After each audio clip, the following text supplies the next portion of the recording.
Assalamualaikum warahmatullahi wabarakatuh. Kami dari kelompok 4 akan mempresentasikan tentang hipotesis penelitian. Saya Aditya Wahyu Septian. Saya Nurhalimah Pangestika. Pengertian hipotesis. Hipotesis berasal dari dua suku kata, yaitu hipo belum tentu benar dan tesis yang berarti kesimpulan.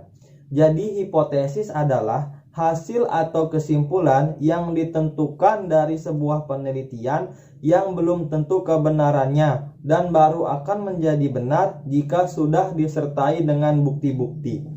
Secara garis besar, kegunaan hipotesis adalah sebagai berikut.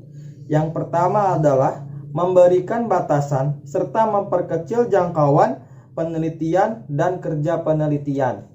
Yang kedua, menyiagakan peneliti kepada kondisi fakta dan hubungan antar fakta yang kadangkala hilang begitu saja dari perhatian peneliti. Yang ketiga, sebagai alat yang sederhana dapat memfokuskan fakta yang bercerai-cerai tanpa berkoordinasi ke dalam suatu kesatuan penting yang menyeluruh.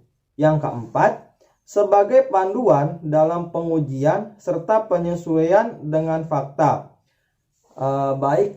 Tinggi rendahnya kegunaan hipotesis sangat bergantung dari hal berikut. Yang pertama, pengamatan yang tajam dari si peneliti. Yang kedua, imajinasi serta pemikiran kreatif dari si peneliti. Yang ketiga, kerangka analisis yang digunakan oleh si peneliti. Yang keempat, metode serta desain penelitian yang dipilih oleh si peneliti. Adapun di sini jenis-jenis hipotesis.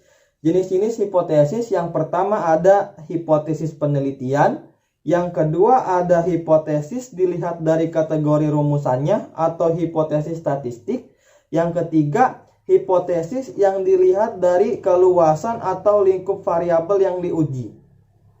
Baik, selanjutnya ada karakteristik hipotesis yang baik. Mengutip pendapat Yatim Rianto yang mengatakan bahwa sebenarnya nilai atau harga suatu hipotesis tidak dapat diukur sebelum dilakukan pengujian empiris. Namun demikian, bukan berarti dalam merumuskan hipotesis yang akan diuji dapat dilakukan semau peneliti. Ada beberapa kriteria tertentu yang memberikan ciri hipotesis itu dapat berjalan dengan baik. Perumusan hipotesis. Di dalam hipotesis terkandung suatu ramalan.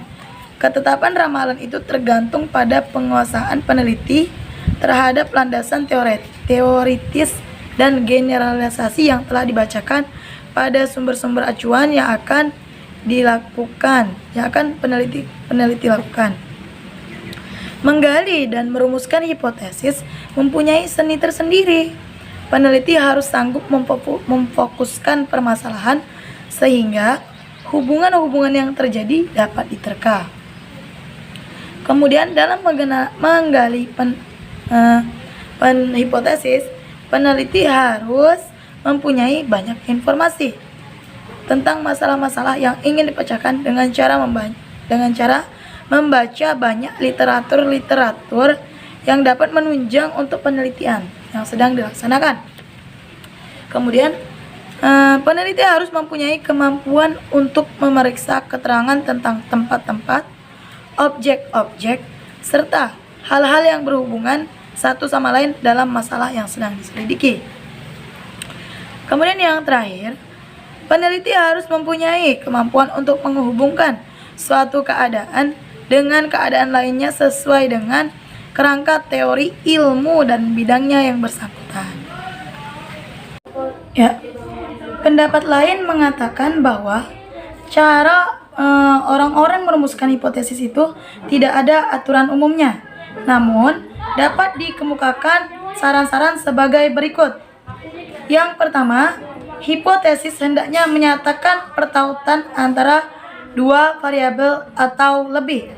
Yang kedua, hipotesis hendaklah dinyatakan dalam bentuk kalimat deklaratif atau pernyataan, sehingga hasil dari penelitian tersebut dapat menguatkan hipotesis. Penelitian tersebut. Kemudian hipotesis hendaklah dirumuskan secara jelas dan padat. Maksudnya kalau punya data itu harus sesuai fakta. Kemudian bahasa yang digunakan tidak berlebihan sehingga hipotesis tersebut dapat mudah dipahami. Kemudian hipotesis hendaklah dapat diuji. Dengan adanya penelitian, maka ketika penelitian itu berdasarkan fakta dan data yang sesuai, maka hipotesis tersebut dapat diuji. Kemudian pengujian hipotesis. Nah, untuk pengujian hipotesis kita harus mengetahui fungsi dari hipotesis. Fungsi dari hipotesis adalah memberikan suatu pernyataan tentang hubungan tentatif antara fenomena-fenomena dalam penelitian. Untuk menguji hipotesis diperlukan data-data serta fakta-fakta guna untuk memperkuat penelitian tersebut. Secara umum, hipotesis dapat diuji dengan dua cara. Yang pertama, menguji hipotesis dengan konsistensi logis. Kemudian yang kedua adalah menguji dengan mencocokkan fakta-fakta. Sekian dari kelompok kami, kurang lebihnya mohon maaf. Wassalamualaikum warahmatullahi wabarakatuh.